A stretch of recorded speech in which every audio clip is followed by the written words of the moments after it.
రాయబడింది కదా ఏంటంటే ఆయన కృప నిరంతరం నిలిచిందని. ఇశ్రాయేలులు కూడా అందరూ, ఇశ్రాయేలులు లక్షల మీద ఉన్నారు. లక్షల మంది ప్రజలు చెప్పే మాట ఏంటంటే ఆయన కృప నిరంతరం నిలిచినంటే, అప్పుడు ఎవరైనా ఇశ్రాయేలు ప్రజల దగ్గరికి వెళ్ళి ఆయన కృప నిరంతరం నిలుస్తుంది అంటున్నారు కదా, ఆయన కృప మాకు తోడుగా ఉందంటున్నారు కదా, ఆయన కృపలో దేవుడు మీకు ఏం చేశారు, ఆయన కృపతో మీకు ఏం చేశారంటే చాలా చేశారు.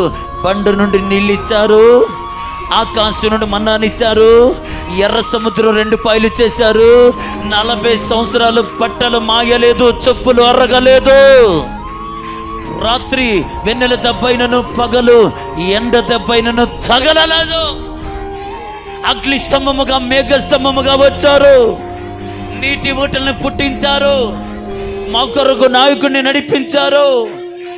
బిగ్గరగా ఆమేన్ చెప్పండి. హల్లెలూయా.